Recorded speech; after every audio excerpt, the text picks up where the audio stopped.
안녕하세요.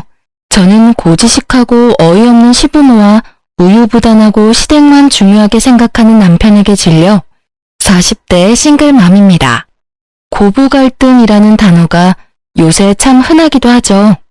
고리타분한 시댁 부모님과 그 사이에서 전혀 도움 안 되는 남편.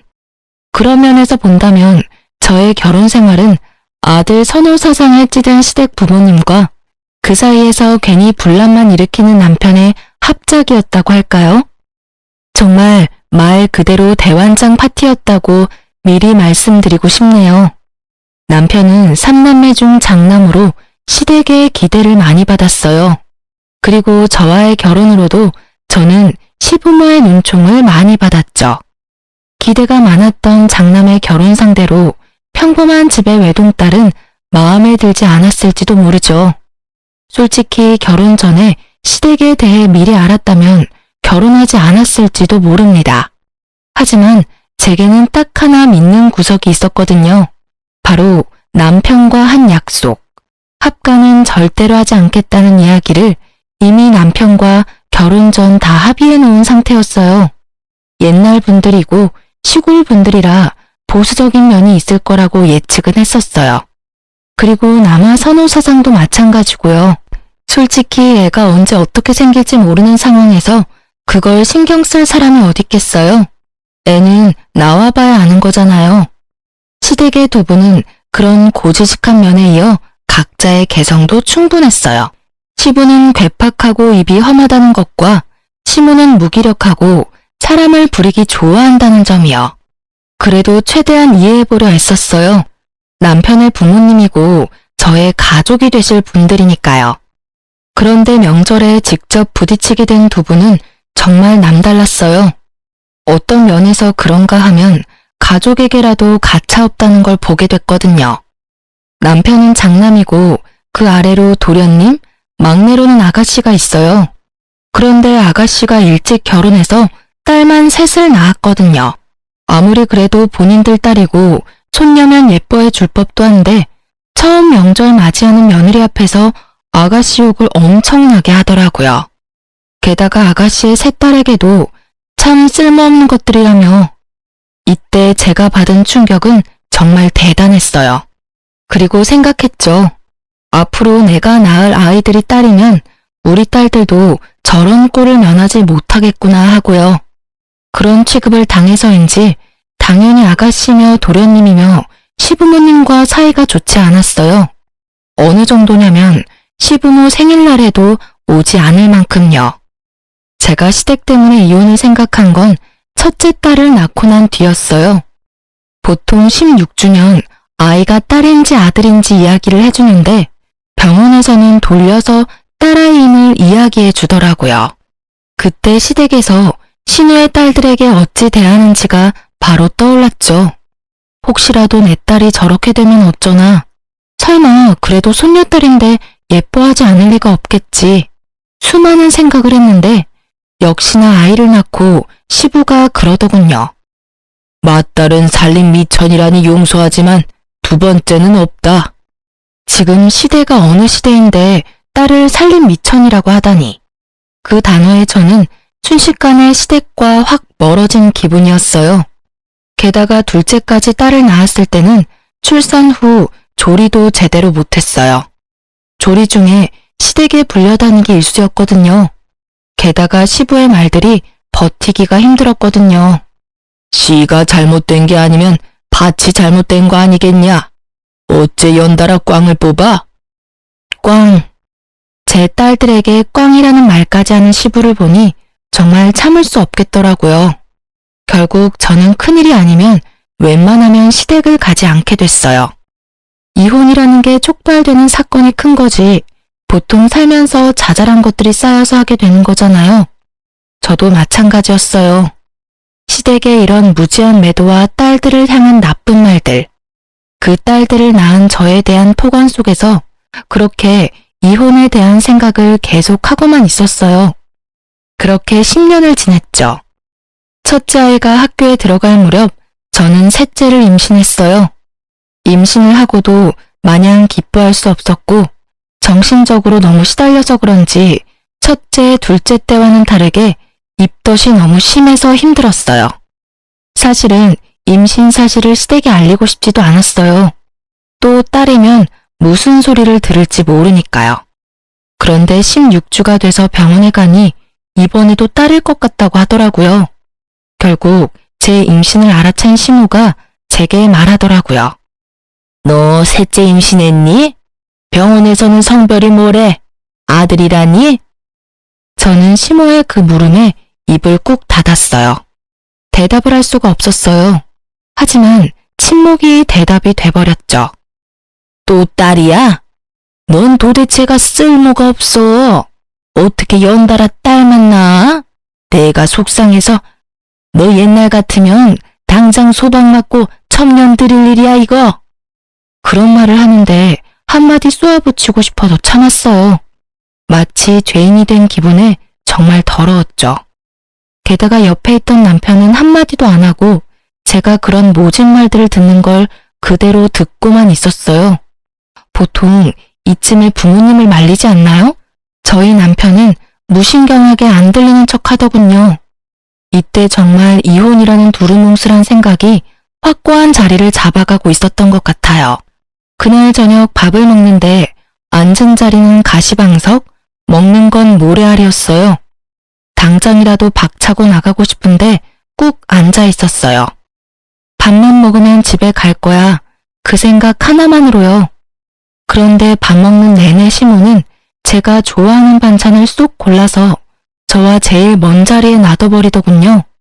게다가 된장이나 고기에 젓가락이라도 댈라치면 아들도 못 낳는 며느리가 어디서 고기 반찬을 탐하냐며 소리치는데 이때쯤에는 참는 데에 도 같은 저라도 참기 어려웠어요.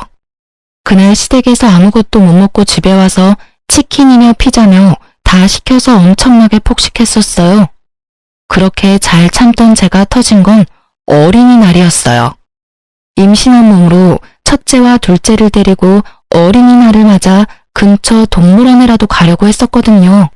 남편은 어린이날 근무가 잡혀 못 오게 됐던지라 제가 두 딸을 데리고 가기로 했죠. 딸들이 워낙 순하고 엄마 바락이라 데리고 다니는 게 힘들지는 않았고 매번 천덕꾸러기 취급당하는 딸들이 불쌍해서 제 몸이 힘들더라도 이번에는 애들한테 맞춰주려고 했던 거예요. 그런데 시모에게 전화가 왔어요. 예, 너 와서 일 좀 거들어라. 어차피 어린이날 쉬지 않니? 어머님, 저희 오늘 애들 데리고 어디 가기로 해서 오늘은 못 갈 것 같은데 주말에 가면 안 될까요? 이 말을 하는데도 저는 여러 번 참아야 했어요. 임신 4개월의 여자와 아직 어린아이 둘. 도대체 시댁에 가서 무슨 일을 할 수 있을까요? 집안일이라면 몰라도 시댁에서 도와달라는 건 강도 높은 작업뿐이었거든요. 꼴에 자기들도 애들이라서 어린이날 놀러 가야 한대? 어린이날이 왜 노는 날이야? 쓸모없는 것들은 집에 와서 일이라도 도와야지.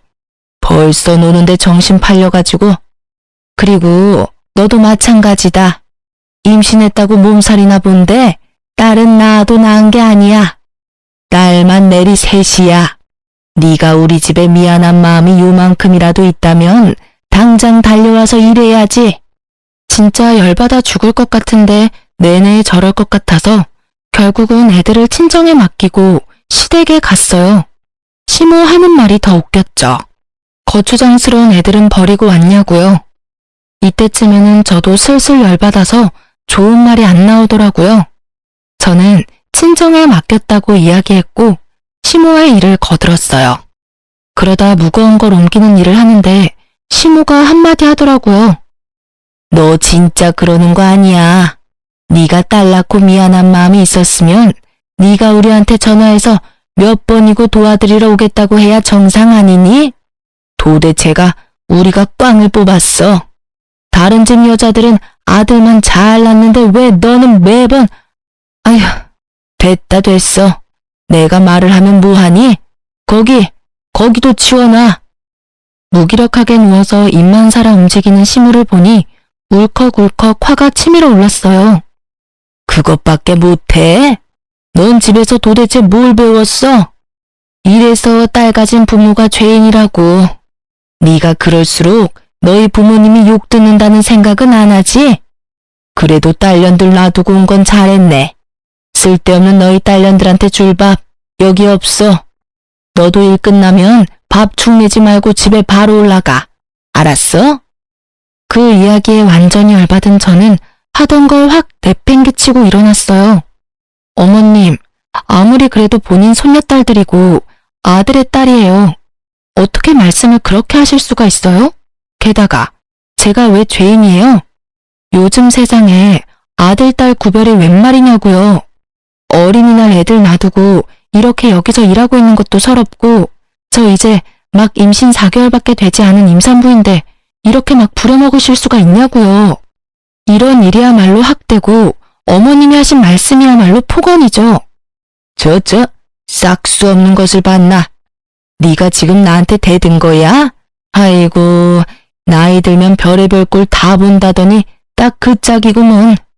어디서 아들도 못 낳는 하자 있는 년이 시어머니한테 말대꾸야? 살다 이런 며느리라니. 너 이렇게 막말하고 무사할 것 같으니? 무사하지 않으면요? 어떻게 하실 건데요? 뭐든 해보세요. 저야말로 경찰에 신고해버릴 테니까. 임산부인 저에 대한 막말, 제 딸들을 향한 폭언까지 다 묶어서 신고하면 누가 벌 받는지 알고나 계시고 그런 말씀하세요? 여태까지 몰라서 안 한 게 아니라 알고도 참은 거예요. 애들 조부모님이시니까. 그런데 애들하고도 척지실 생각이면 저도 이제 시댁에 관여 안 할게요. 앞으로는 저한테 연락하지 마시고 남편 통해서 하세요. 결국 참다 못한 제가 폭탄처럼 터뜨리고 친정으로 돌아와 버렸어요. 어린이날 놀지도 못하고 친정에 맡겨진 딸들 생각하니 돌아오는 길에 눈물이 어찌나 나는지. 좀 더 빨리 이렇게 터뜨려버리고 애들과의 시간을 더 다질 걸 하는 생각만 들었죠.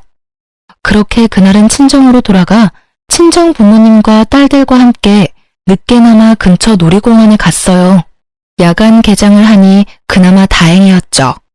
그렇게 즐겁게 시간을 보내고 친정집에 돌아왔는데 집에 돌아가기 싫더라고요. 그래서 남편에게 친정에서 애들이랑 자겠다고 하고 친정에서 잤어요. 돌아가기 싫은 이유는 단 하나였어요. 다음 날이 시모 생일이었거든요. 남편이 또 애들 앞세워 저를 시댁에 데리고 갈 걸 예상하고 친정에서 머문 거였어요. 애들은 친정 부모님이 우냐우냐 예쁘다 해주니 열심히 놀다 지쳐 일찍 잠에 들었죠. 그리고 다음날 남편에게 문자가 와 있더라고요. 시댁으로 바로 오라고요. 전 무시했어요. 제가 왜 가요? 나를 무시하는 사람 생일을 왜 축하해주러 가냐고요. 결국 제가 가지 않자 전화통에 불이 나기 시작했어요. 꼬장꼬장하고 싸움닭 같은 늙은이들. 평소에도 어찌나 마음을 못됐겠었으면 챙겨주는 사람이 장남밖에 없을까요? 실제로 결혼 후에 시부모 생일에는 저와 남편만 꼬박꼬박 참석했어요. 둘째 도련님, 셋째 아가씨는 바쁘다는 핑계로 못 오는 날이 더 많았거든요. 이런 상황이니 당연히 생일상 차려주는 사람도 없었을 거고 왜 미역국 안 만들어주나 하고 핸드폰으로 연락하는 거죠. 그리고 그날 저녁 남편이 제게 찾아왔더라고요. 당신 도대체 왜 전화를 안 받아? 오늘 엄마 생일인 거 잊어버렸어? 아니, 알고 있었는데. 근데 안 간 거야. 혹시 어제 엄마랑 싸운 것 때문에 그래?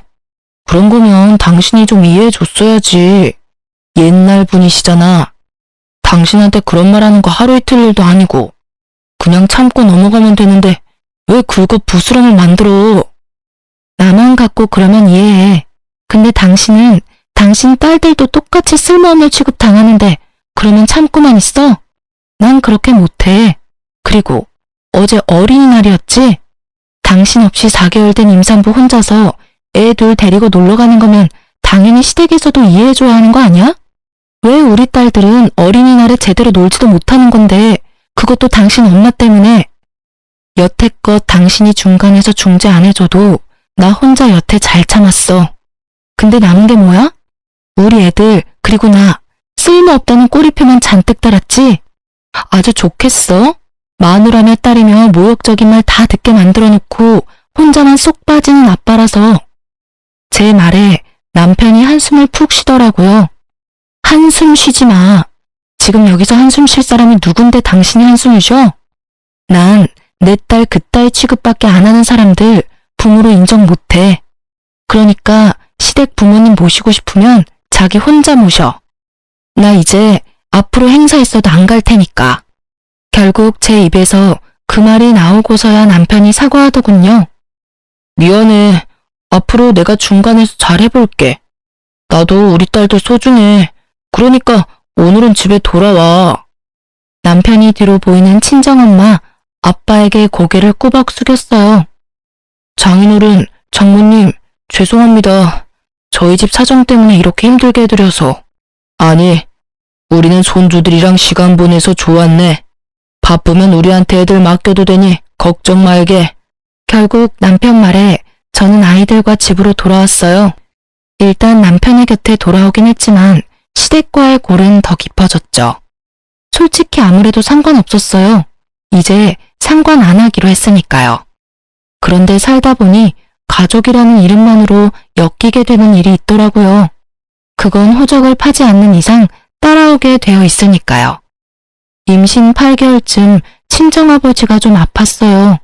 큰 병은 아니었지만 입원해서 치료를 몇 달간 받아야 했고 그것 때문에 어머니는 몸도 마음도 많이 우울해졌어요. 저는 당시에 밀린 연차를 사용해 쉬고 있었기 때문에 엄마를 대신해 아버지 수발을 들러 가야겠다고 생각했어요. 여보, 내가 애들 데리고 잠시 친정 가야겠어. 아버지 아프니 엄마가 무리하고 있고 마음이 많이 안 좋으신가 봐. 우리 딸들 있으면 엄마도 기분 좋아하시니까 애들하고 같이 지내면서 아버지 수발은 내가 좀 들어드리게. 뭐? 당신 지금 뱃속에 애가 8개월이야. 어떻게 그런 몸으로 수발을 들어? 그럼 어떡해. 엄마가 저렇게 힘들어하시는데. 아니면 우리 친정에 합가라도 할까? 어차피 우리 전세 사는데 전세금 빼서 친정 부모님 돈이랑 합치면 더 큰 집에서 살 수도 있고. 우리 엄마가 애들 돌봐주면 나도 당신도 움직이기 더 편할 거야. 애 낳고 실제로 나 일 들어가면 어떻게든 친정집에 애들 맡기게 될 텐데 더 좋을 테고. 저는 남편에게 합가 이야기를 꺼냈어요.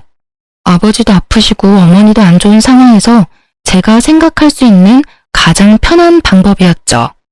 그렇지만 남편 표정은 영 별로더군요. 그럴 거라고 예상은 했어요. 누가 합가를 좋아하겠어요? 결국은 합가 이야기는 없던 걸로 하고 당분간 친정에서 애들 데리고 지내며 아버지 엄마 챙기기로 했어요. 그렇게 짐을 다 싸고 그 다음날 친정에 가려는데 남편이 절 부르더라고요. 혹시 우리 집이랑 합가할 생각은 없어? 합가하면 유산을 지금 당장 물려주시겠다고 하시는데. 난 유산 필요 없어. 그러니까 합가 안 해. 나랑 시댁 상황 알잖아. 그걸 알면서도 나한테 합가하자는 말이 나와? 그리고 지금 우리 아버지 아파. 솔직히 시댁 부모님이 아파. 그렇다고 우리 부모님이 젊어? 그것도 아니잖아. 혹시 내가 친정이랑 합가하자고 이야기했다고 시댁에 전화해서 모시겠다고 한 건 아니지? 그런 건 아니야.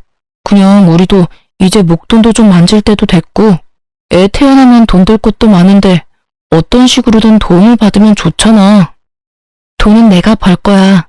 그러니까 애를 봐줄 사람이 필요한 거지 돈이 필요한 게 아니라고. 게다가 당신 돈돈거리는데 돈이 중요한 게 아니야. 아픈 친정아버지 두고 왜 내가 멀쩡한 시부모님을 모셔야 해? 내가 먼저 아버지 아프다고 말했잖아. 그러면 이런 이야기는 당신 선에서 알아서 해결하면 안 되는 거야? 철벽을 치는 제 말투에 남편은 난감한 듯 다리만 달달 떨고 있었어요. 저 모습을 보니 분명히 시댁에 뭔가 언지를 줬을 것 같더라고요. 된다느니 알겠다느니 그런 말부터 덥석 했을 것 같은 느낌. 그래서 남편에게 물었어요. 당신 설마 합가하는 거 그렇게 하자고 한 거야? 나한테 대답도 안 듣고? 만약 그런 거면 난 못해. 할 마음도 없고 할 자신도 없어. 결국 남편이 두 손 두 발 다 들고 나가더군요. 그리고 저는 친정으로 갔어요. 남편이 바빠서 애들을 봐줄 수 없으니 애들도 같이 데리고 갔어요. 일주일 정도 있었는데 어머니 마음이 많이 좋아지셨어요. 손녀들 재롱에 저도 이리저리 엄마 도와서 청소도 하고 아버지 병원에서 말벗도 해드리니 아무래도 도움이 많이 되신 것 같더라고요. 남편 혼자 있는 집을 놔둘 수도 없어서 일주일 만에 집에 잠시 돌아가기로 했어요. 치울 것도 좀 치우고 저도 곧 출산 임박이라 이래저래 준비할 것도 많았거든요. 집에 도착하니 낯선 신발이 2개 있더군요. 그렇지만 그 낯선 신발의 주인은 추측 가능했어요. 설마 하는 마음으로 거실로 들어서니 시모와 시부가 있더라고요. 물론 남편도요. 주말이라 남편에게 이야기하고 집에 온 거였는데 시부모까지 대령하고 있을 줄이야. 시모는 저번에 그 일로 저와 싸우고 처음으로 만난 건데 눈에 쌍심지를 켜고 저를 쳐다보며 제게 다가오더라고요. 너 출가 외인이 친정집에 가서 병수발하는 거 아니다? 아주 당당하게 남편은 내팽개치고 친정 가서 편하게 있다 오나 본데 그러다가 네가 우리 집에서 쫓겨날 수도 있어. 그리고 네가 맏며느리인데 우리 수발은 네가 들어야 하는 거 아니니? 쓰잘데기 없는 자식 낳는다고 임산부 흉내내지 말고 집에서 수발이나 들다가 조용히 애나 낳고 와. 저번에 그 일은 내가 없던 일로 해주마. 미친 개한테 물린 거라고 생각하면 못할 것도 없지. 마음 같아선 얼굴 꼴도 보기 싫지만. 그 말을 듣는데 우라가 치밀어 오르더라고요. 만삭의 며느리한테 저런 말을 하고 싶기는 해요. 미친 개한테 물린 거라고 생각한다니 그 기대대로 미친 개처럼 굴기로 했어요. 요즘 시대가 어떤 시대인데 그런 말을 하세요? 그리고 누가 저더러 친정 가서 편하게 있다 온다고 해요? 저 아버지 병수발 들고 오는 길이에요. 제 아버지 제가 간병한다는데 왜 남의 집에서 이 난리들인지 모르겠네요. 그리고 그렇게 싫으시면 보지 마세요. 안 오시면 되잖아요. 왜 우리 집에 오셔서 괜히 저랑 얼굴 마주치시는데요? 아이고 기도 안 차서 저 말버릇 좀 봐. 어디서 어린 년이 시어미한테 기어오려고 들어? 여기가 어떻게 네 집이냐? 우리 아들 집이지. 이 집 전세금 반반씩 냈어요. 그러니까 제 집도 되죠. 그리고 기어오르는 게 아니라 바른 말 해드리는 거고요. 시모가 어이가 없다는 표정과 함께 말을 잇지 못하자 시부가 제게 말하더라고요. 너 합가하자는 거 반대했다며? 아들한테 다 들었다. 세상이 아무리 말세라도 어떻게 며느리가 돼서 시댁 합가를 반대해? 그리고 네가 뭔데 반대를 해? 우리 아들이 한다면 하는 거지. 네 허락 같은 거 맡을 필요가 어디 있어. 우리 아들이 착해서 너한테 이야기했나 본데 우리는 그런 거 필요 없다고 생각한다. 여기 들어와서 먹고 자면 그게 합가지. 너한테 허락받고 할 일이 아니야. 떡두꺼비 같은 손주 하나 낳아주지도 못하는 하자 있는 며느리 우리도 보고 싶지 않지. 그렇지만 네가 맏며느리니 네가 우리를 책임져야 옳지. 아주 옛날 고적의 이야기를 하는 시댁어른을 보니 이제 더는 안 되겠다는 생각이 들었어요. 시댁이랑 사이가 좋아도 합가는 고민스러운 문제인데 아예 들어와서 배째라 하고 누워버리겠다는 이야기를 아주 시원스레 하는 영감을 보니 정이 뚝 떨어져 버렸거든요. 그럼 들어오세요. 대신 그러면 저는 합가 반대했는데 시댁 모시게 됐으니 남편이랑 이혼할게요. 이혼 이야기가 떨어지자마자 거실이 조용해지더라고요. 여보, 그게 무슨 소리야? 갑자기 그런 말을. 홧김에라도 그런 말은 하는 거 아니야. 누가 홧김이래? 충분히 생각하고 고민한 결과야. 합가 분명히 나는 안 한다고 했어. 그런데 지금 봐. 밀고 들어와서 여기에 묵으시겠다잖아. 절이 싫으면 중이 떠나는 법이라고. 내가 나갈게. 대신 나도 내가 버틴 만큼 위자료 충분히 청구하고 재산 분할까지 싹 다 해갈 거야. 너무도 구체적인 제 말에 남편이 할 말을 잃었더라고요. 농담이라고 생각했나 본데 지금 농담할 정신이 어딨어요? 괴팍한 노인네랑 남아 선호사상에 찌든 노파를 같이 모시라고요? 딸만 둘인 집에서? 절대 그렇게 둘 순 없었죠. 결국 저는 강경수단을 취했고 시부가 갑자기 저한테 소리를 지르더라고요.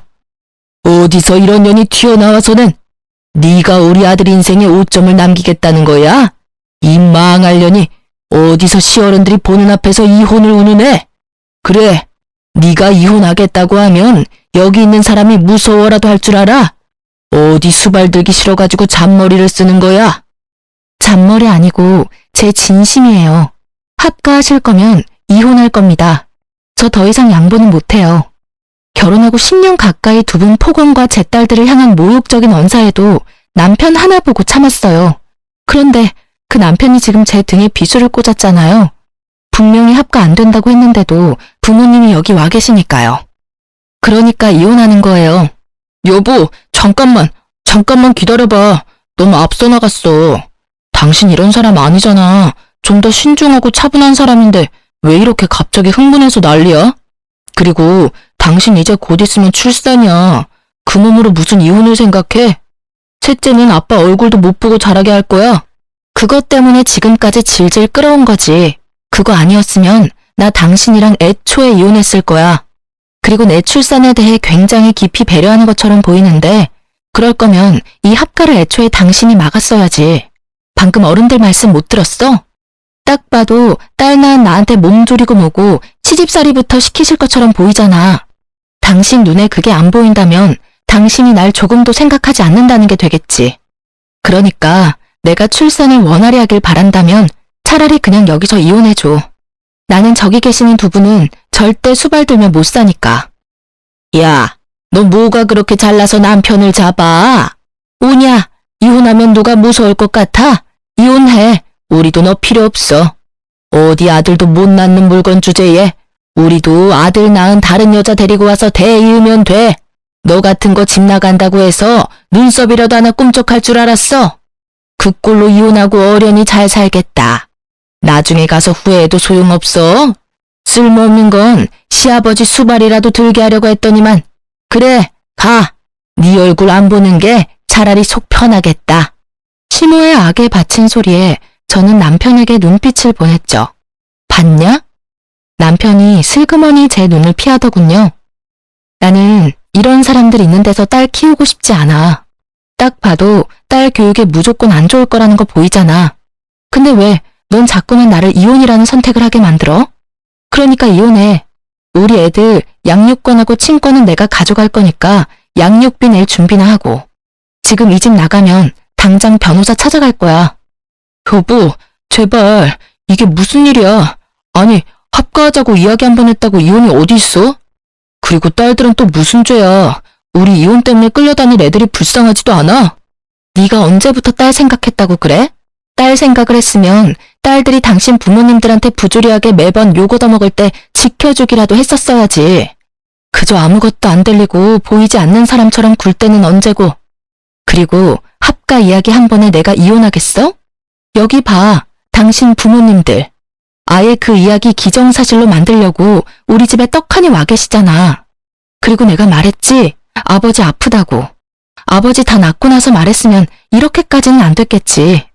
애초에 이 상황은 당신이 만든 거니까 당신한테도 책임 있다고 생각해. 그러니까 이번에야말로 깨끗하게 정리하자. 난 더 이상 당신이랑 그 집에 끌려다니고 싶지 않아. 예, 이혼해줘버려. 저딴 쓸모없는 것도 며느리라고 받아줬더니 은혜를 아주 똥으로 갚아. 들었지? 나는 이런 인간이야 취급받으면서는 못 살아. 그러니까 이혼해. 그리고 이혼하면 애들 양육권이랑 친권은 나한테 넘겨. 어차피 당신이 애들 데려가봤자 그 집안에서 핍박받고 학대나 받을 건데 그런 짓 하지 말고 나한테 애들 주고 당신은 양육비나 보내줘. 쓸데없는 여자애들은 데리고 가거라. 그치만 양육비는 한 푼도 주지 마. 뭐가 좋다고 딸들한테 돈을 들이냐? 우리가 데려올 필요도 없지만 돈을 줄 필요도 없지. 시부는 제가 아이를 데려가면 남편이 양육비를 줘야 한다는 기본적인 것도 모르고 계시더라고요. 이 사람들에게 딸은 그런 존재인 거예요. 저는 고개를 절레절레 저으며 남편에게 말했어요. 서류는 곧 보낼게. 그리고 애 낳는 동안 연락 안 되면 변호사한테 연락해줘. 나중에 변호사 번호 알려줄 테니까. 그 말만 남기고 저는 그 집에서 나왔어요. 친정에서는 아무 말 없이 절 받아줬고요. 아버지는 병상에서 빠르게 회복되어서 집에 와 계셨고 어머니도 제 출산 준비로 바쁘셨어요. 그렇지만 그 시간은 정말 충만했어요. 외동딸이라 부모님 댁은 항상 적적했고 시댁이 저 모양 저 꼴이라 큰 행사 있는 날에는 와보지도 못했거든요. 매번 시댁 불려가느라 이렇게 손녀들하고 같이 있으니 너무 좋으신 듯 매일 웃음이 떠나지를 않았죠. 그리고 이혼은 변호사를 통해서 잘 진행됐고 그 와중에 저는 셋째를 낳았어요. 보호자로 아빠가 아닌 친정엄마가 와 있는 게 나쁘지만은 않더라고요. 첫째 때는 시모가 와서 살벌한 말만 남기고 떠났고 둘째 때는 시댁에서는 아예 연락도 없었죠. 셋째는 두 누나와는 다르게 친정 부모님의 사랑을 듬뿍 받으며 태어났죠. 애를 낳고 나서는 낳았다는 연락만 했어요. 셋째도 남편이 양육비 지급해야 할 테니까요. 그렇게 셋째가 100일이 다 되어갈 때쯤 이혼은 무사히 완료됐어요. 그런데 남편이 셋째 얼굴 보고 싶다고 하더군요. 사실 보여주고 싶지도 않았지만 친정에 오라고 했어요. 남편은 애를 보러 오겠다고 해놓고선 저한테 그러더라고요. 당신 내가 봐줄 테니까 이만 땡깡 부리고 돌아와. 이혼했지만 다시 결혼은 할 수 있고 솔직히 나는 당신이랑 헤어지고 싶은 마음 없었어. 부모님들 때문에 이렇게 된 것뿐이잖아. 아직 우리 사이의 마음은 그 정도는 아니라고 생각하는데. 저는 남편 말에 웃음부터 났어요. 지가 뭔데 날 봐줘요? 네가 뭔데 날 봐줘. 네가 뭔데. 너 여태까지 내 남편도 아니었어. 우리 딸들 아빠도 아니었거든? 넌 그냥 너희 부모님 아들이었지. 재결합하면 뭐가 바뀌는데? 아무것도 변할 게 없잖아. 내 딸들을 시부모님들에게서 지켜주지도 못했으면서. 두 번 다시 무책임한 말 꺼내지 말고 조용히 애나 보고 가. 남편은 본전도 못 찾고 잠든 애기 얼굴을 보더라고요. 그러더니 이리저리 살펴보더니 놀란 얼굴로 묻더라고요. 혹시 셋째가 아들이야? 저는 답을 피했어요. 말하고 싶지 않았거든요. 아들이라고 하면 얘만 쏙 데려갈까봐 걱정했고요. 사실 중간부터 아들인 거 알고 있었어요. 망할 시부모가 이 애를 어떻게 할까 싶어서 이혼 서류 정리가 다 될 때까지 아무 말 안 했던 거죠. 아들 맞아. 근데 그게 뭐? 당신 아들 낳은 거 아시면 우리 부모님도 당신 대하는 거 달라질 거야. 왜 미리 말 안 했어? 왜 말해야 하는데? 당신 부모님들 내가 아들 낳았다고 날 대하는 게 달라지실 것 같아? 절대 아니야. 나랑 두 딸은 여전히 뒷전이고 이 아들만 오냐오냐 하실걸? 그게 정상으로 보여? 그치만이고 저치만이고 나는 당신네 가족하고는 두 번 다시 만나고 싶지 않아. 욕도 그만큼 들었으면 많이 들었어. 이제는 그런 말 안 듣게 해줄 수는 없어? 10년 동안 당신 얼굴 봐서 참아줬으면 됐잖아. 얼마나 더 참으라고 나더러 돌아오라는 미친 소리나 하는 거야? 제 불호령에 남편이 말을 못하더라고요. 정신이 똑바로 박힌 인간이면 이 상황에 그런 소리 못하죠. 당신 힘들어서 나더러 돌아오라고 하는 것 같은데 수발은 당신 혼자나 열심히 들어. 나는 절대로 그쪽으로는 안 돌아가. 그리고 이미 우리 이혼 서류 정리 다 됐거든? 법적으로 남남이야. 그러니까 제발 당신이 아버지로서의 정이 조금이라도 남아있다면 딸들을 위해서라도 그 집에 돌아오라는 말은 하지 마라. 혼자 효도해. 나는 나대로 딸들하고 잘 살 테니까. 결국 남편은 더 이상 아무 말도 못했고 보다 못한 아버지가 한마디 하셨죠. 자네 진짜 너무하지 않나? 어떻게 우리 집 귀한 딸한테 10년을 모진 말을 듣게 만들어 놓고 다시 그 짓을 또 하라고 할 수 있냐는 말이야. 자네가 진짜 내 딸을 조금이라도 생각한다면 그냥 여기서 돌아가게. 우리는 이미 그쪽 집안 사람하고는 남이야. 애초에 두 사람이 이혼하게 된 이유가 딸아이에게만 있는 건 아니지 않은가? 오히려 딸이 많이 참았지. 자네는 그 자리에서 아무런 해결도 돼주지 못했지 않나? 지금 다시 만난들 자네가 뭘 할 수 있어? 자네 부모님들이 저렇게 두 눈을 형용하게 뜨고 우리 딸 잡아먹으려고 하는데 만약 딸이 원하더라도 나는 허락 안 할 생각이야. 그러니까 앞으로 그런 말 하고 싶으면 딸이 아니라 나를 찾아오게. 결국 아버지의 완고한 말에 남편은 집으로 돌아갔어요. 그렇게 저는 친정에서 새로운 삶을 이어갔어요. 셋째 돌 무렵에는 직장에 다시 복귀했고 아이들 어린이집, 유치원은 어머니가 픽업해주고 있으세요. 다행히도 애들은 남편과 살 때보다 훨씬 밝은 표정이라 제 마음도 편했어요. 그렇게 몇 달 지나고 우연하게 전 남편과 마주쳤어요. 저는 어린이날이라 친정 부모님과 애들 데리고 오랜만에 레스토랑에 밥 먹으러 왔고 남편은 예약석에 혼자 앉아 있더라고요. 그 푸짐하던 인상이 완전 날카롭게 변해 있더라고요. 제가 간섭할 바는 아니지만 신경은 쓰였죠. 애들은 잘 지내? 잘 지내. 우리 부모님들이 애들 너무 오냐오냐 하셔서 버릇 나빠질까 걱정될 정도로. 당신은 잘 지내는 거야? 얼굴 완전히 상했네. 집에 일이 좀 있어서 일 처리하느라 바쁘게 지내. 일 처리? 시댁집 처분했어? 그게 한 3억 된다고 하지 않았어? 그럼 시아버지가 준다던 돈은 받았겠네? 재산 이야기 꺼내니 전 남편 얼굴이 완전히 일그러져 버리더라고요. 저는 괜히 재산 이야기 꺼내나 싶었는데 그게 아니었어요. 아버지 나한테 유산으로 시골 있는 집 그거 준다고 하셨잖아. 당신 말대로 못해도 3억은 하는 집인데 그게 알고 보니까 문제가 좀 있더라고. 무슨 문제? 남동생이 그 집 담보로 대출을 받았는데 결국 대출 못 갚는 바람에 그 집이 경매에 넘어갔어. 저는 깜짝 놀라 말을 잇지 못했어요. 알고 보니 시댁집의 재산이라고는 그 집 한 채가 전부였는데 전 남편 남동생 때문에 그 집이 다 날아가고 결국 빈털터리가 돼서 남편 집에 의지하러 오신 거였더라고요. 그게 경매 넘어갔다는 걸 알게 된 직후에 남편에게 거짓말을 한 거였죠. 장남이니 어떻게든 해줄 거라는 생각으로. 참 대단들 하시죠? 그런 일 있어서 장남 의지하러 오시는 거면 적어도 맏며느리한테 잘 보여야 한다는 생각은 안 하셨던 걸까요?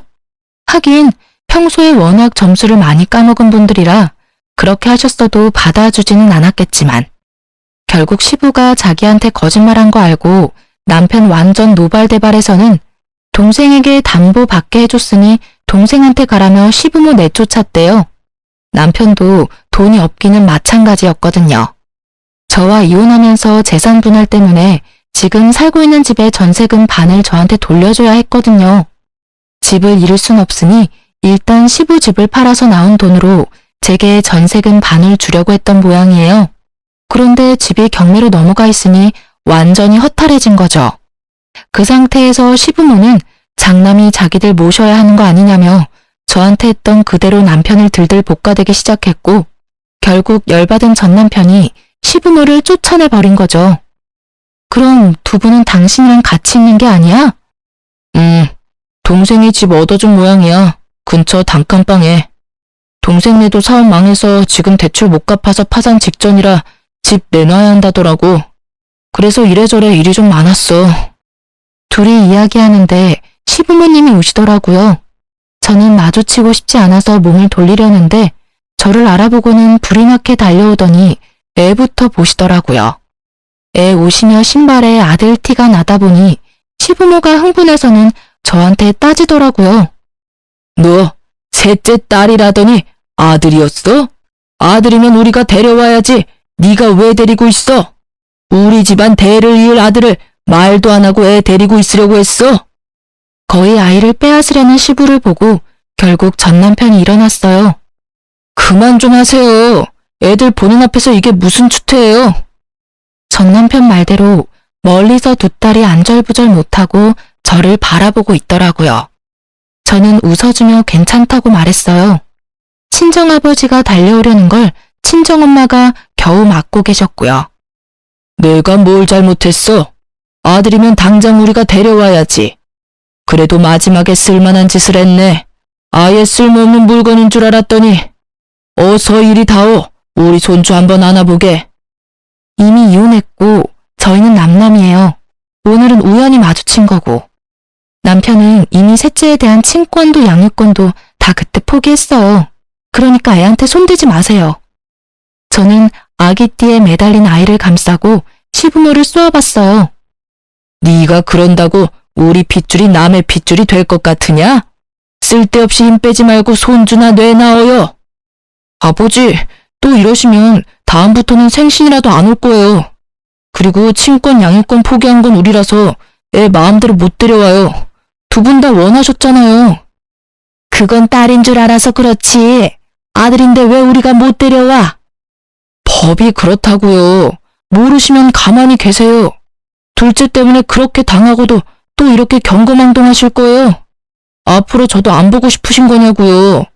애 엄마랑 아들한테 손대시면 저랑 두 번 다시 못 보실 거예요. 결국 전 남편의 말에 시부모는 그제야 얌전해지더군요. 아들이 무섭긴 한가 봐요. 옛날 같으면 당장 손가락질에 노성이 튀어나올 법한데 그러지도 못하고 눈치만 보고 있으니. 미안해. 두 분이 또 흥분하셔서. 잘 먹고 가라. 우리는 그냥 나가야겠어. 됐어. 여기 예약했잖아. 우리가 나갈게. 우리는 아직 자리에도 앉질 않았으니까. 저는 친정 부모님과 애들을 데리고 나갔어요. 애들은 저한테 왜 무서운 할아버지 할머니 여기 있냐고 경직되어 있었어요. 정말 우연히 만난 거고 다음에는 만날 일 없을 거라고 말해주자 애들이 좀 진정이 되더라고요. 그 뒤로는 시댁 식구나 전 남편을 만난 적 없어요. 그래도 양육비는 꼬박꼬박 들어오니 살아있기는 한가 보다 하고 지내죠. 이혼 후에 저는 많은 것들이 변했어요. 친정에 완전히 정착하기로 했어요. 부모님이 늙으면 제가 수발을 들어야 할 상황이 올지도 모르지만 그 전에 아이들이 독립하기를 바라며 열심히 키우는 중이랍니다. 그리고 친정 아버지는 집 명의를 제 앞으로 돌려주셨어요. 저는 어차피 두 분 돌아가시면 상속될 거고 미리 바꾸지 말라고 했지만 아버지는 완고하게 제 이름으로 해주셨어요. 대신에 저는 아버지께 제가 받은 위자료를 그대로 드렸어요. 돈 벌어서 아이들과 함께하는 시간을 가지고 가족과 함께 여행을 가고 하는 시간은 너무나 소중하다고 느꼈어요. 솔직히 시부모의 그런 행동들을 참으려고 하면 참을 수 있었을 거예요. 하지만 제 딸들이 커가면서 받을 상처는 도저히 두고 볼 수 없었거든요. 그런 의미에서 이 이혼은 잘한 것 같다고 생각해요. 아이들의 정신 건강을 위해서도 저를 위해서도 마찬가지고요. 글을 쓰면서도 그때 생각이 떠올라 머리가 지끈거릴 정도로 아팠는데 새삼 글을 다 쓰고 보니 제가 어떻게 저런 일들을 다 견뎠나 모르겠어요. 왜 좀 더 빨리 빠져나오려고 생각하지 않았을까 싶기도 하고요. 그래도 이렇게 이혼하고 자리 잡고 잘 살고 있으니 다행이죠. 고부 갈등으로 힘든 날을 보내는 모든 어머니 모두 힘내시고 더 좋은 날이 되길 바랄게요. 안녕하세요. 저는 올해로 이혼한 지 3년이 되는 이혼녀입니다. 제가 사연글을 쓰게 된 이유는 얼마 전 만난 전 남편 덕에 결혼 전의 일들을 떠올렸기 때문이에요. 모든 이혼이 그런 건 아니겠지만 대다수의 이혼처럼 제 이혼 과정도 무척이나 더럽고 찌질했어요. 쿨하게 해결할 수 있었다면 얼마나 좋았을까요? 하지만 그러기에는 너무 많은 것이 엮여 있었고 구질구질하게 널려 있었던 게 문제였죠. 저와 남편은 대학교 캠퍼스 커플이었어요. 보통 CC라고 부르는 연인 사이였는데 대학 졸업 후 바로 아이가 생기는 바람에 어린 나이에 결혼하게 된 경우에 해당해요. 보통 어릴 때 결혼하면 나중에 안 맞아서 힘들다고 하는 사람도 많은데 저희는 정말 30대 후반까지 이 결혼을 잘 이끌어왔어요. 서로가 잘 맞는다기보다는 잘 맞춰주는 사람들이었고 둘 다 소란스러운 걸 싫어했기 때문에 그 결이 잘 맞았던 것도 있었죠. 어려서 만나서 같이 고생해서 결국 자가로 집 마련한 것도 서로 돕지 않았다면 가능하지 않았을지도 모르죠. 공동 명의로 된 제 집을 보며 어찌나 마음이 뿌듯했는지 몰라요. 사실 저는 성미가 급하고 뭐든 닥치는 대로 해결해야 하는 타입이에요. 그래서 조금은 느긋하고 제게 잘 맞춰주는 남편과는 좋은 사이를 유지할 수 있었어요. 성격이 완전히 다르면 오래가지 않는다고는 하지만 남편은 제 성격을 다스려줄 수 있는 그런 포용력도 있었거든요. 그런 남편에게도 장점 같은 단점이 있었는데 한 가지에 빠지며 아주 그것만 깊게 좋아한다는 거였어요. 그렇지만 그것 때문에 저희 사이가 틀어지거나 한 적은 절대 없었어요. 남편이 저를 포용하듯 저도 남편을 존중해줘야 한다고 생각했거든요. 남들이 보기에는 꽤 이상적으로 보이는 저희 가정에 문제가 생긴 건 첫째 아이가 유치원에 가던 해에 일어났어요. 그 당시 저는 둘째를 가지려고 애쓰고 있었어요. 남편은 외동아들이고 시댁에서는 그런 남편 때문인지 아들을 원하더라고요. 물론 첫째 딸도 무척 좋아해 주셨어요. 그렇지만 그것과는 별개로 아들이 하나 있었으면 좋겠다는 뜻을 은근히 내비치셨거든요. 솔직히 둘째는 저도 바라는 상황이었고 딸이든 아들이든 하나는 더 가지자고 생각하던 참이었는데 잘 되지 않았어요. 저와 남편에게 문제가 있어서라기보다는 남편이 너무 바쁜 탓이었어요. 그래도 짧은 시간을 이용해 집안일에 신경을 쓰려고도 했고요. 저는 그러려니 했답니다. 본래도 이런 식으로 바빴다가 좀 한가했다가 왔다 갔다 하는 직업이었거든요. 그런데 하루는 남편이 제게 용돈을 좀 달라고 하더라고요. 사실 저희는 경제권을 완전히 합친 게 아니었어요. 우리는 월급이 얼마인지 오픈하고 생활비로 쓸 금액과 목돈으로 모을 금액을 정확히 정한 다음 딱 반씩 서로 부담해서 돈을 모으기로 했거든요. 나머지 월급은 알아서 쓰고 그걸로 뭘 하든 상관없다였고요. 생활비는 둘이 합쳐 150만 원, 목돈 모으는 것도 둘이 합쳐 150만 원. 월급에서 150만 원을 가게에 제출하고 나머지는 알아서 쓰도록 한 거였어요. 그리고 1년마다 생활비가 더 붙을 것 같으면 좀 더 늘리고요. 이런 식으로 가계부를 키워왔거든요. 그런 상황에서 남편의 용돈 요구는 당황스러운 일이었어요. 저보다 돈을 많이 버는데 그 돈이 다 어디로 갔을까요? 그래도 가끔 그럴 수 있을 거라 생각하며 남편에게 용돈을 줬어요. 그렇게 그달은 넘어가나 싶었는데 그 다음 달에는 생활비마저도 넣어주지 않더군요. 이상하다고 생각했어요. 혹시 뭔가 또 하나에 빠져서 돈을 많이 쓰고 있나 싶었는데 이렇다 할 바뀐 점이 없어서 잘 모르겠더라고요. 그래서 남편 몰래 남편의 카드 내역을 한번 확인해 봤거든요. 그런데 보통 음식점, 편의점, 마트, 인터넷 쇼핑몰이 전부인 카드 내역에 보험금으로 빠져나가는 항목이 엄청 많더라고요.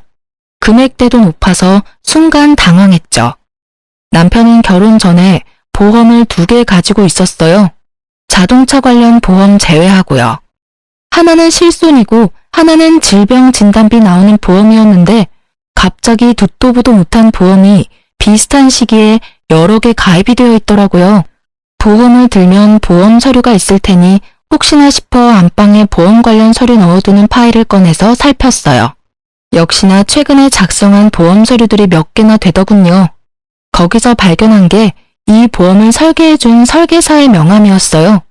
그리고 거기 적힌 번호가 무척 눈에 익더군요. 남편의 핸드폰으로 가끔 전화 오는 번호였는데 남편은 일로 만나는 사이라고 했었거든요.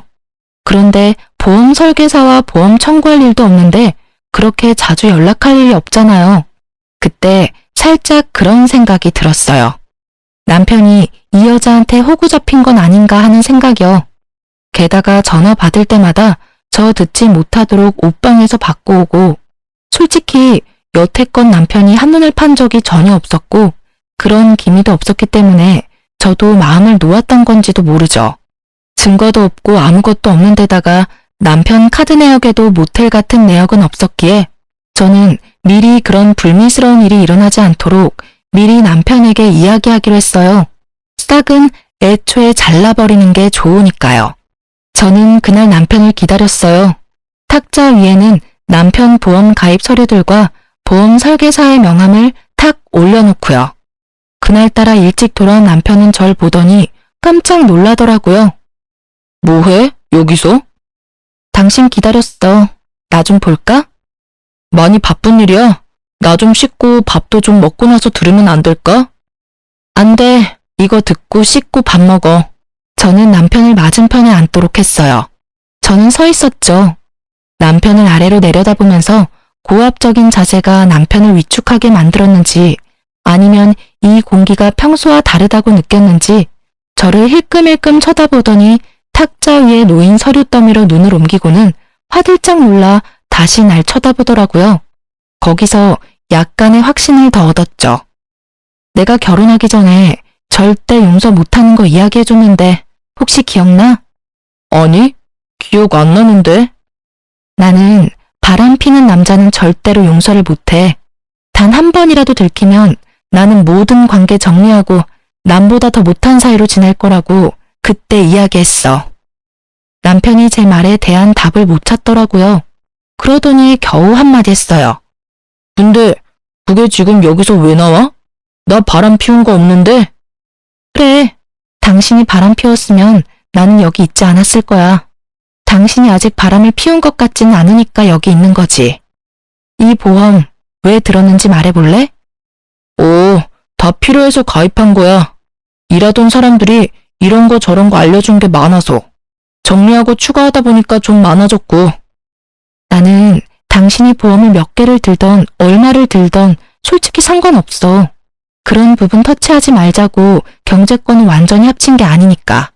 그런데 생활비까지 못 낼 정도면 좀 심각하지 않아? 그리고 나는 이 정도로 보험을 많이 드는 사람은 못 봤어.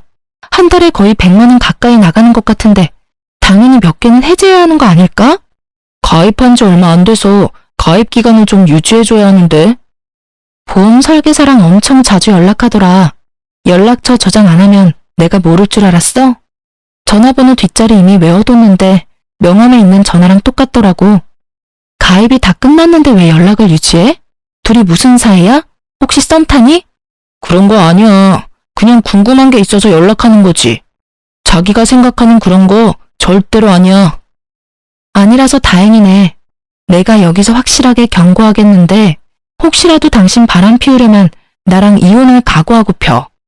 다른 여자 만날 거면 재산 반 떼어주고 애 뺏기고 온 집안에 망신당할 각오로 하라는 말이야.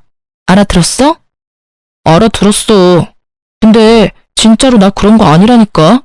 왜 어림짐작으로 사람을 이렇게 몰아붙여. 아니라면 됐잖아. 그리고 그 여자랑 별 사이 아니면 당장 필요 없는 보험 해지해. 그거 끌어안고 가면서 집에 돈 축나는 꼴 나는 못 봐. 만약에 그거 해지 안 하면 당신이 바람핀다고 생각하고 그 여자 찾아갈 거야. 제가 그 여자를 찾아가겠다고 말하니 남편이 저를 쳐다보며 알겠다고 나지막이 대답하더라고요. 확인했어. 다음 달 카드 통장 내역 내가 확인할 거고 카드사에 직접 전화해서 물어볼 거야. 만약에 저 보험들 다 갖고 있으면 어떻게 되는지 알고는 있지? 아, 그러지 말고 차라리 내가 본인 앞에서 그 여자한테 전화하던지 보험사 직접 전화해서 해지해. 그럼 깔끔하겠네. 오, 지금 저녁이라서 업무가 안 되는 거 아니야? 내가 내일 알아서 정리할게. 아니야, 내가 있어야 정확하잖아. 그러면 내일 내가 점심시간에 당신 회사 앞으로 갈게. 밥 먹으러 나와.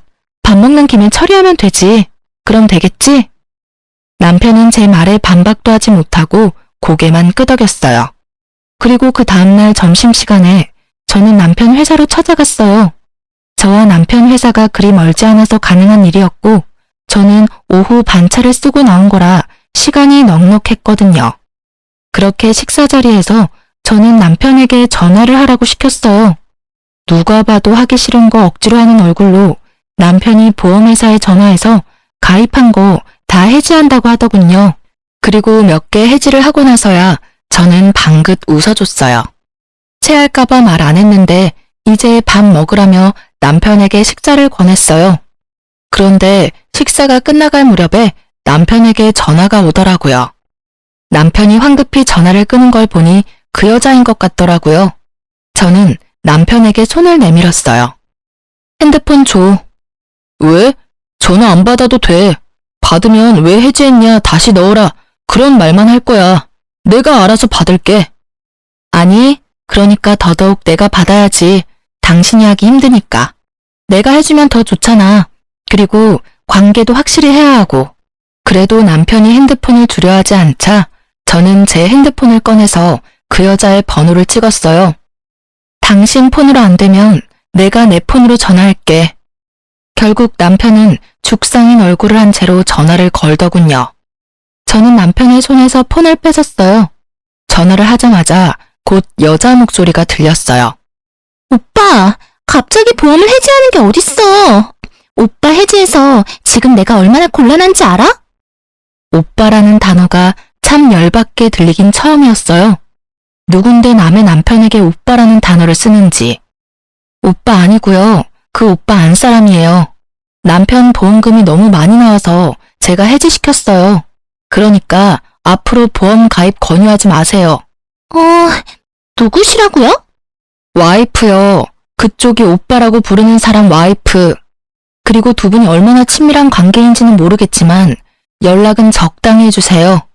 제 말에 상대방 여성은 아무 말도 안 하고 가만히 있더군요. 할 말을 못하는 건지 할 말이 많은데 안 하는 건지. 알 수 없었지만 저는 제 할 말만 했어요. 그럼 알아들으신 걸로 알고 전화 끊을게요. 그리고 남편 보험 계속 정기적으로 확인할 거니까 보험 가입 권유 절대 하지 마세요. 한 번 더 확인 사살한 저는 전화를 끊었어요. 남편 얼굴은 안절부절 똥 마려운 개처럼 보였어요. 둘이 짧은 시간 동안 오빠 동생 하는 사이 됐네? 그래도 남의 남편을 오빠라고 막 부르는 건 좀 아니지 않아? 처음부터 알던 사이면 몰라도 다른 여자한테 가볍게 오빠라고 부르라고 하지 마. 어디 가서 오해 사기 십상이니까. 그렇게 남편에게 확인시켜두고 저는 집에 돌아왔어요. 돌아오는 길에 확신이 들었어요. 그 여자가 제 전화에 침묵한 이유부터 시작해서 남편의 그 똥마려운 표정까지 분명히 둘 사이에 어떤 감정적인 교류가 있기는 한 것 같았어요. 그러지 않고서야 아무런 사이도 아닌데 저의 불쾌한 전화를 그렇게 조용히 넘어가진 않았겠죠. 그런데 아예 말을 안 하는 걸 보니 자기가 말을 잘못 꺼냈다가 뭔가 뽀록 나면 안 될 것 같아서 그런 선택을 한 것 같더라고요. 제가 봤을 때는 그 여자와 썸을 타고 있었거나 아주 극초반이었겠죠. 솔직히 화가 너무너무 났지만 그래도 이 정도 선에서 제가 알아채고 끊을 수 있어서 다행이라고 생각했어요. 그렇지만 내심 찝찝한 마음은 가라앉지를 않더라고요. 점점 더 남편을 의심하게 되고 일거수일투족을 감시하게 됐어요. 그렇게 정기적으로 남편의 카드 내역을 검사했고 남편은 그럴 때마다 죄인이 된 것처럼 제게 카드 내역을 보여주고 검사받았어요. 그렇게 몇 달이 지나고 그 보험 사건이 잠잠해질 때쯤 저는 습관처럼 남편의 카드 내역을 확인하고 있었어요. 앱에 매번 들어가 확인하기 귀찮아서 메시지를 확인하는데 별거 없더라고요. 그런데 증거는 다른 곳에서 튀어나왔어요. 바로 남편의 지갑에서요. 남편은 영수증을 지갑 안에 잘 정리하는 습관이 있는데 그날 제가 현금을 빼지 않아서 현금을 써야 할 일이 생겼거든요. 그래서 남편에게 이야기하고 남편 지갑에서 돈을 꺼내는데 잘못해서 영수증이 우르르 떨어져 버렸거든요. 결국 영수증을 정리하는데 하나 몇십만 원이 넘는 걸 산 내역이 있었어요. 그런데 메시지를 확인했을 때는 그 내역이 없었거든요. 분명히 남편이 메시지를 지운 거였다는 확신이 들었어요. 저는 그 영수증만 몰래 챙겨서 주머니에 넣었어요. 남편에게는 아무 말 없이 지갑도 돌려놨죠. 남편도 제가 지갑은 검사 안 하니까 거기다가 아무 생각 없이 끼워 넣은 것 같더라고요. 결국 저는 그 영수증으로 남편이 무엇을 샀는지 추적하기 시작했어요. 우선 가게가 어디인지 알아보기 위해 영수증에 적힌 곳을 인터넷으로 찾아봤어요. 주얼리 샵이더군요. 그리고 전화를 해서 남편이 산 물건이 뭐였는지 확인을 부탁했죠. 제가 산 물건과 겹치면 안 된다고요. 그랬더니 알려주더라고요. 고가의 팔찌였어요. 저는 최대한 이성을 유지하기로 했어요. 조만간 저의 결혼기념일이 있으니 그때 저에게 줄 선물일지도 모르잖아요. 그렇게 일주일을 참아 결혼기념일이 되었는데 남편이 제게 선물을 주더라고요. 몇만 원짜리 티셔츠였어요. 그것도 남편과 커플티. 딱 봐도 남편 취향인 옷이었죠. 자기가 갖고 싶었던 옷을 사는 김에 제 것까지 산 것 같다는 느낌이 팍 들었죠. 저는 남편이 바람을 핀다는 걸 확신하고 남편과 상간녀의 증거 사진을 확보하기로 했어요. 생각보다 어렵지는 않았어요. 주말에 일을 간다고 해놓고 나와서는 남편 뒤를 따라다니며 사진을 찍었거든요. 그리고 남편과 모텔에 들어가는 여자의 사진을 건졌어요. 여자는 투피스 정장에 화장도 헤어도 완벽하게 해서 누가 봐도 전문직 여성처럼 보이더군요. 그 여자가 누구인지는 몰랐지만 저는 분노로 몸이 바들바들 떨리는 걸 느꼈죠. 그때 그렇게 주의 주고 바람 피우면 끝이라고 이야기까지 했는데 아예 제 말은 무시하고 또 여자랑 바람을 피고 있었으니 남편에게 모든 걸 터뜨리기 위해 좀 더 증거를 모으려던 그때 친정엄마에게 전화가 왔더라고요. 너 혹시 요새 보험하니? 응? 그게 무슨 소리야? 보험이라니. 아니, 김서방이 나더러 보험 하나 들라고 해서 들었는데 금액도 너무 비싸고 나한테 필요 없더라고. 내 보험 관리해주는 설계사한테 이야기했더니 굳이 안 들어도 된다는데 김서방이 그렇게 들라고 해서 일단 가입을 하긴 했는데 아님 김서방이 보험 쪽으로 직업 바꿨어? 저는 친정엄마의 말에 열이 팍 오르는 걸 느꼈어요. 최대한 가라앉혔던 분노가 터져서 진짜 미칠 것 같더라고요. 또 보험. 더 이상 가깝게 지내지 말라고 경고했건만 여전히 만나는 것도 모자라 남편을 통해 저희 부모님까지 건드린 여자. 제 눈이 돌아버리는 것도 당연했던 건지도 모르죠. 우리 남편이 엄마한테 보험을 들라고 했다고? 보험금 엄마가 내는 거야? 아니, 3개월까지는 자기가 내주겠다는데 이거 진짜 가입해도 되는 거 맞아? 너 목소리 들어보니까 가입하면 안 됐던 거 아니니? 저는 남편의 서랍에서 보았던 수두룩한 보험 가입 서류를 떠올리며 엄마에게 물었어요. 혹시 아빠도 들었어? 그래, 너희 아빠한테도 하나 들어달라고 사정을 해서 그러고선 너한테는 당분간 이야기하지 말라지 않니? 선물이라면서 자기가 내주겠다는데 거절하기도 그렇고. 솔직히 남의 보험 들어주면서 자기 이득 볼 게 뭐 있어? 그런 생각하니까 우리 생각해서 들어줬나 싶기도 한데 그거 아니지? 아, 일단 정리 다 되면 말해줄게요. 지금은 그냥 있어봐요. 저는 친정엄마의 말을 듣고서야 남편이 그 상간녀를 위해서 보험들 사람을 모집하고 있다는 걸 알게 됐어요.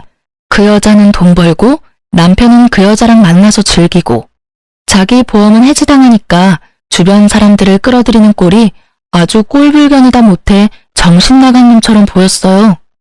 저는 증거고 뭐고 지금 당장 열받아서 상간녀에게 전화했어요. 다행히도 그 상간녀의 명함을 가지고 있었거든요.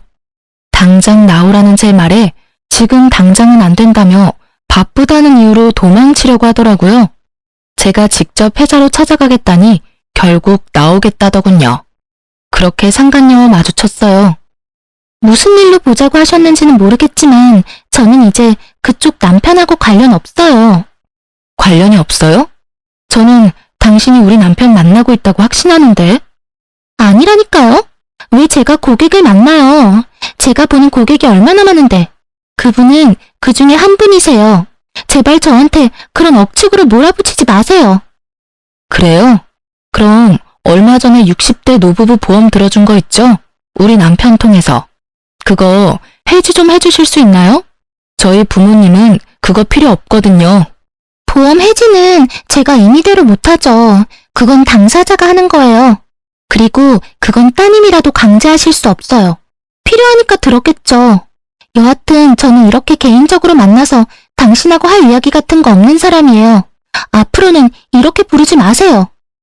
상간녀는 제가 아무런 증거를 가지고 있지 않다고 생각했나 봐요. 그런데 어쩌나요? 저는 상간녀의 손목에 걸린 남편의 선물이 눈에 들어왔거든요. 팔찌가 참 예쁘네요. 얼마 전에 제 남편이 산 거랑 똑같은 모델이에요. 신기하네요. 그걸 샀다는 영수증은 있는데 저한테 주지는 않더라고요. 아무래도 다른 데 간 모양인데 어디로 갔는지 확실하게 알겠네요. 제가 그 말을 하자 상간녀가 일어나다가 멈칫하더라고요. 그런 불순한 사이가 아니라는 말 잘 들었네요. 그런데 아시죠? 거짓말 하시면 앞으로 있을 소송에 크게 불이익을 받으실 수 있어요. 제 말에 상간녀 얼굴이 흔들리는가 싶더니 더 당당한 표정으로 말하더라고요. 그런 거 아니라니까 참 이상하시네. 그리고 이 팔찌도 흔한 거예요. 제 남편이 사준 거고요.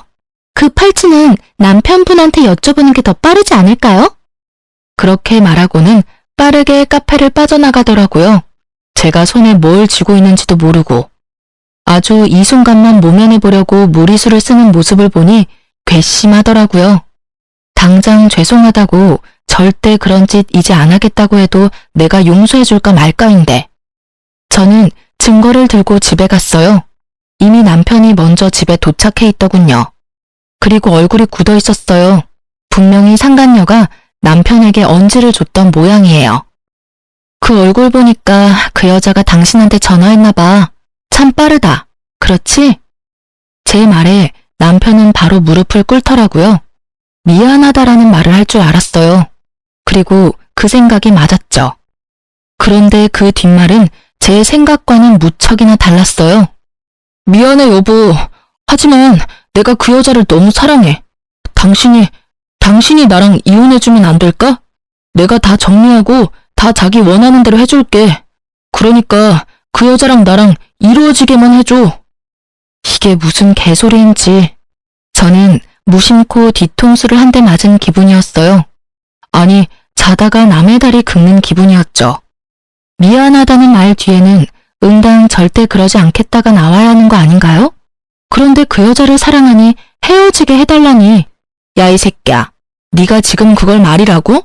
너 양심은 어디다 팔아먹었어? 우와, 살다 내가 별꼴을 다 보네. 뭐? 그 여자 사랑하니까 헤어져 달라고? 네가 지금 나한테 그런 말 할 수 있는 자격이 있다고 생각해, 미친놈아? 그래서 미안하다고 했잖아. 제발. 나 그 여자 없으면 안 돼. 그 여자 만나고 온 거 다 알아. 그 팔찌도 당신한테 사주고 헤어질게. 뭐든 당신이 해달라고 하는 대로 다 해줄 테니까 이혼해줘, 제발. 남편의 그 단점이 하나에 빠지면 아주 끝을 보는 그 성격이 여기서 빛을 발할 줄이야. 저는 정말 몰랐어요. 살면서 남편의 여자가 저 하나뿐일 거라고 생각한 건 아니에요. 하지만 법적으로 결혼을 했으면 당연히 서로에게 충실해야 하는 법이잖아요. 감정을 억눌러서라도 상대방을 위해야 한다고 생각했는데 남편은 그게 아니었던 거예요. 저를 설득해서라도 그 여자한테 가고 싶은 거였죠. 저는 하고 싶은 말이 많았지만 참았어요. 그 여자가 유부녀고 애가 있다는 사실도 말하지 않았어요.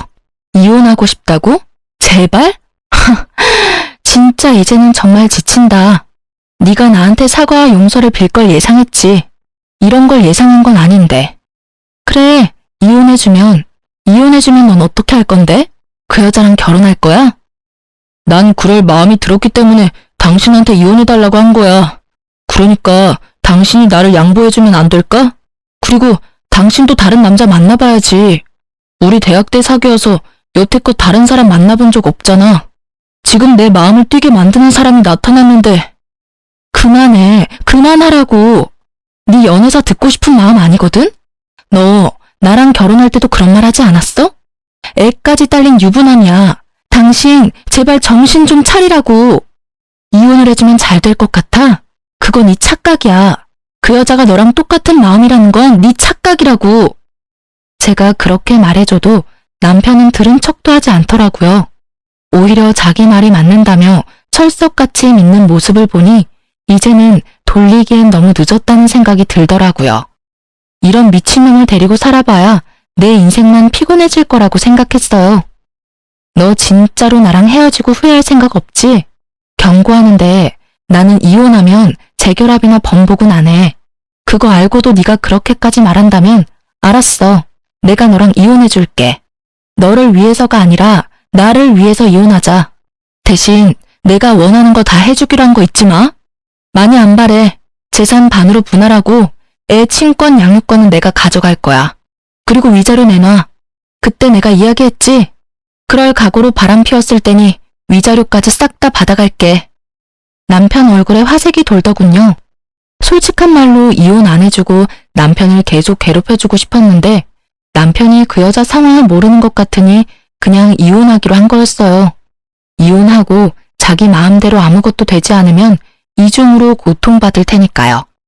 남편과 이야기를 끝내고 그 다음날 저는 상간녀의 집 앞에서 상간녀를 기다렸어요. 집은 당연히 뒤를 캐서 알아냈죠. 그렇게 상간녀 집 앞에 있는데 그 여자가 한 남자랑 팔짱을 끼고 돌아오고 있더라고요. 제가 먼저 말을 걸었어요. 안녕하세요. 우리 이야기 좀 할까요? 제 등장에 상간녀 얼굴이 사색이 되더니 할 말 없다며 집으로 들어가려고 하더라고요. 남편분인 것 같은데 인사라도 드릴게요. 지금 이야기 안 하면 다른 쪽으로 인사드릴 건데 그거라도 괜찮으면 그렇게 하시고요. 제 말에 압박을 느낀 상간녀가 남편을 집으로 돌려보내고는 저와 카페로 갔어요. 이번엔 무슨 일로 오셨어요? 저 진짜로 그 사람이랑 아무 사이 아니라니까요. 이렇게 괴롭히면 경찰 부를 거예요? 경찰 부를 필요 없고 남편이랑 헤어지기로 했으니까 빨리 저희 남편 데려가서 결혼하세요. 저한테 당신을 너무 사랑하니까 제발 저랑 헤어져 달라고 하더라고요. 저도 받을 거 다 받고 헤어지기로 하는 거니까 신경 쓰지 않아도 되고요. 지금 무슨 말씀하시는 거예요? 전 그 사람이랑 아무 관계 아니에요. 그리고 방금 보셨다시피 아까 그 남자가 제 남편이고요. 어떻게 제가 그 사람이랑 결혼을 해요? 발뺌하지 마세요. 어차피 저 증거 다 갖고 있거든요. 솔직히 말해서 저번에 대화할 때도 증거 다 있었어요. 일부러 꺼내지 않았어요. 너무 숨어버리면 못 찾잖아요. 아니, 두 사람이 싸우는 거면 둘이서 이야기하고 끝내야지. 왜 아무 상관없는 저한테 이러는 건데요? 상관이 왜 없어요? 나 그쪽한테 상간녀 소송할 건데 상관 있지 않아요? 미쳤어요? 저희 그런 사이 아니라고요. 이 여자 미쳤나봐. 저는 상간녀 앞에 모텔 들어가는 사진, 남편과 뽀뽀하는 사진을 올렸어요. 상간녀 얼굴 순식간에 변하더라고요. 남편이랑 재혼할 거죠? 남편은 그렇게 말하더라고요. 대단하시네요. 남편 아이 있으면서 불륜의 재혼까지. 언제 남편한테 이야기하실 거예요? 먼저 이야기하세요. 그 뒤에 상간녀 소송 해드릴게요. 일부러 그렇게 말했어요. 그 여자가 진짜 남편과 만나고 싶은 마음이 있는지 확인하려고요. 이보세요. 저는 제 가정 깨트릴 생각 요만큼도 없어요. 그 사람이 그렇게 생각하는 건 본인 생각이지 제 생각이 아니라고요. 아니 도대체 누가 엔조이랑 결혼을 해요? 끼지도 않아. 그냥 쿨하게 만나자고 하더니 결국은 이딴 식으로 질척하게 굴고. 우리 남편 알면 진짜 당신들 다 고소 고발해버릴 거야. 흥분하는 상간녀의 말들은 모두 녹음되고 있었고 저는 그런 상간녀에게 한마디 했어요. 그럼 당신은 진심이 아니고 남편과 헤어질 생각도 없다는 거죠? 네, 저는 남편과 헤어질 생각 조금도 없어요. 상간녀는 그렇게 말하며 가버렸고 저는 집에 돌아와 남편에게 녹음 내용을 들려줬어요. 남편은 그 대화를 듣더니 부들부들 떨더라고요. 처음에는 아니라고 그냥 불륜인 거 들킬까봐 거짓말한 거라고 하더니 상간녀로부터 문자 한 통 받더니 완전 흥분하더라고요. 앞으로 연락하지 마 라는 문자였죠. 남편 열받아서 상간녀에게 전화했지만 결국 전화는 이어지지 않았고 남편은 분을 못 참겠는지 뛰쳐나가더라고요. 두 사람이 어떤 대화를 나눴는지는 모르겠지만 저는 제 일을 해야 했죠. 저는 남편을 향한 이혼 서류를 작성하고 변호사를 만나고 왔어요. 집에 돌아오니 남편이 저를 기다리고 있더군요. 자, 이거 받아. 오늘 내로 작성해줘. 저는 이혼 서류를 건넸어요. 남편이 그 자리에서 무릎을 꿇더라고요. 여보, 미안해. 나 버리지 마. 그 여자가 남편이랑 애가 있는 사람이라는 것도 처음 알았어. 나는 우리만 헤어지면 그 여자랑 결혼할 수 있을 줄 알았어. 나는 진짜로 그 여자가 그렇게 생각하는 줄 몰랐어. 우리 이렇게 가벼운 사이 아니잖아. 내가 잠깐 정신 나갔었나 봐. 그런 말 한 거 다 내 진심은 아니야. 미안한데 버리는 건 내가 아니라 너지. 나는 상처받고 버림받기까지 하고 너한테 이혼해달라는 요청까지 받은 여자야. 불쌍해도 내가 당신 몇 배는 불쌍하지 않아? 왜? 그 여자가 안 받아준다니까 나랑 헤어지기 싫어? 근데 어쩌지? 나는 당신 보험이 되기는 싫은데. 남자가 한 입으로 두 말하는 거 아니라고 했어. 그냥 헤어지자. 네가 꺼낸 말이니까 마지막까지 네가 책임져. 완고한 제 말에 남편이 흔들리더라고요. 그치만 난 사기를 당한 거라고. 그 여자가 날 꼬시면서 자기는 결혼도 안 한 싱글이라고 했어. 나도 그걸 믿었고. 그래서 그 여자 일을 도와줬던 것 뿐이야. 나는 정말로 그 여자한테 당한 거야. 그래. 그런데 넌 나한테 뭘 이야기하고 싶은 거야? 네가 사기당했다는 걸 말하고 싶은 거야? 웃기지 마. 너는 유부남이야. 애 딸린 유부남. 상식적으로 생각해봐도 누가 어떻게 꼬시든 넌 넘어가면 안 되는 거지. 네가 그 순간 떠올렸어야 할 사람은 나랑 내 아이잖아. 그런데 넌 그 여자한테 홀라당 넘어갔잖아. 그 여자가 널 꼬시려고 했다 하더라도 네가 철벽 쳤으면 그럴 일 없지. 네가 그 여자한테 여지를 줬으니 이런 일이 벌어진 거 아니야? 그리고 처음에 내가 그 여자랑 멀리하라고 했을 때 그때라도 말 들었으면 이런 일은 없었겠지. 다 네 손으로 이렇게 엉망으로 망쳐놓고 왜 네가 피해자인 것처럼 굴어? 속 뒤집어지게? 제 말에 이혼은 절대로 안 된다며 눈물을 줄줄 흘리는데 전혀 불쌍한 마음이 들지 않았어요. 하지 말라고 할 때 멈췄어야죠.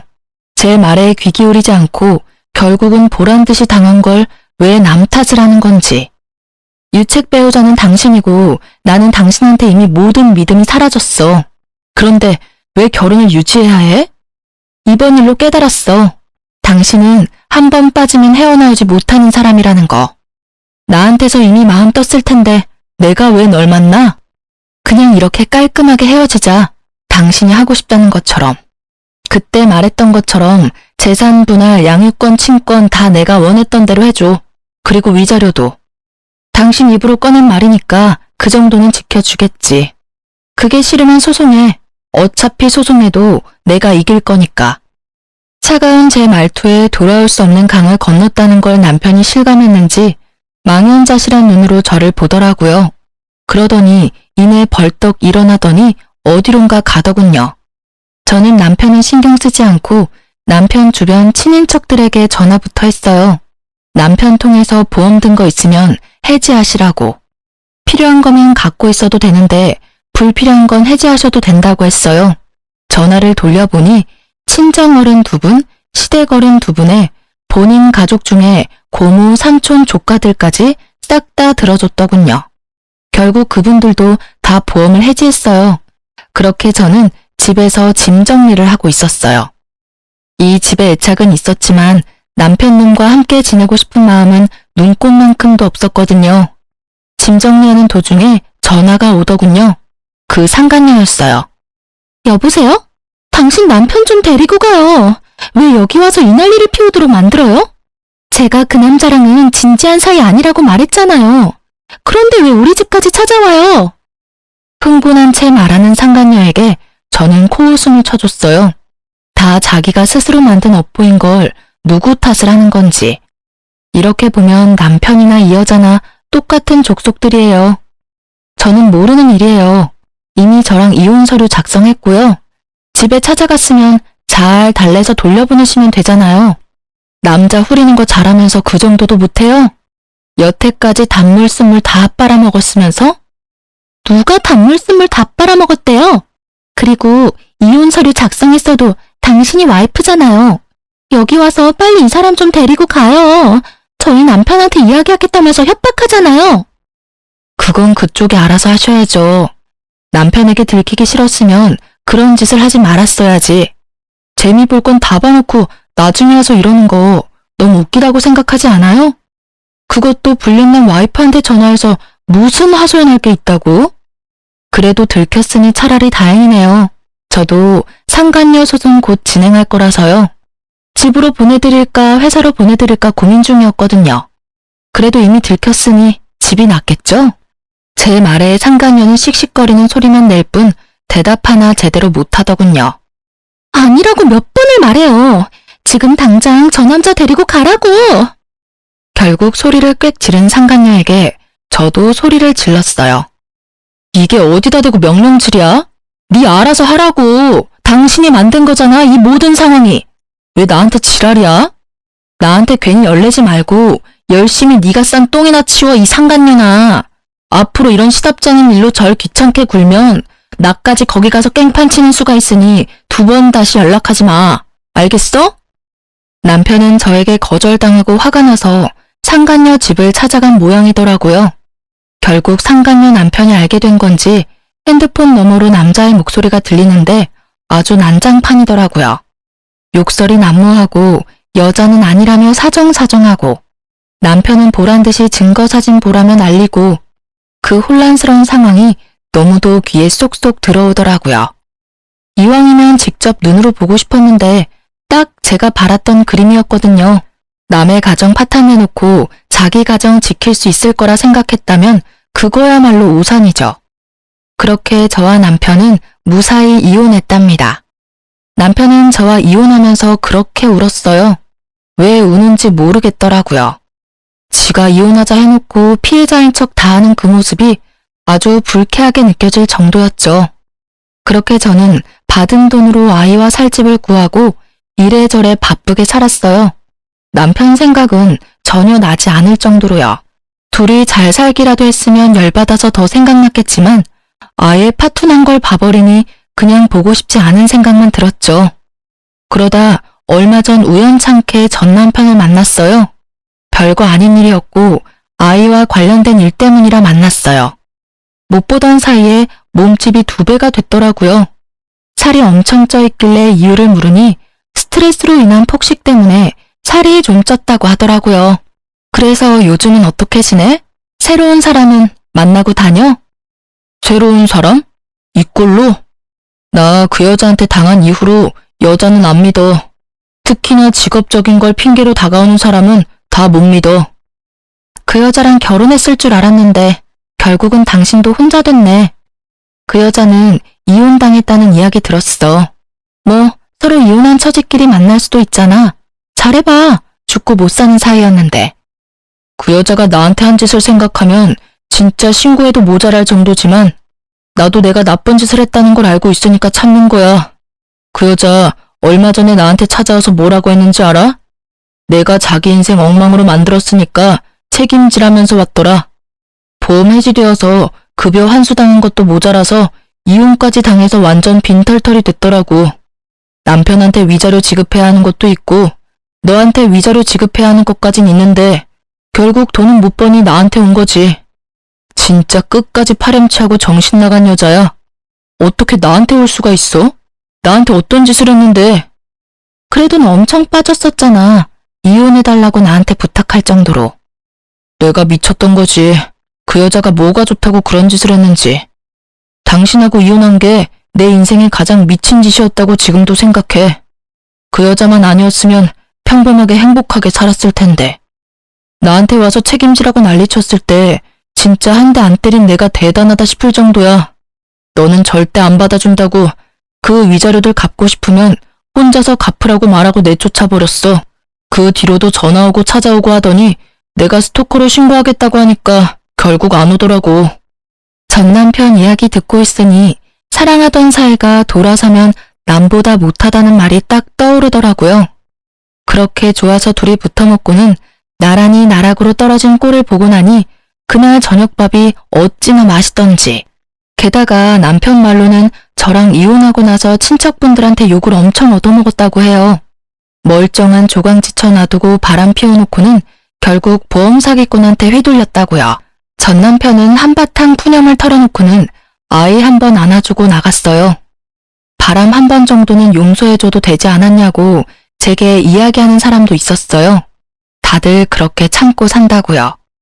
애 때문에 돈 때문에 상간녀랑 잘 사는 꼴 보기 싫어서 그렇게 헤어지지 않고 산다고 하는데 저는 제가 싫다는 사람과 함께 사는 게 그 무엇보다 싫었어요.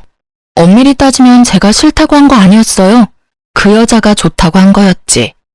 그런 걸 보면 저는 제가 그 사람의 첫 번째 순위가 아니라는 게 너무 자존심 상하고 열받았던 것 같아요.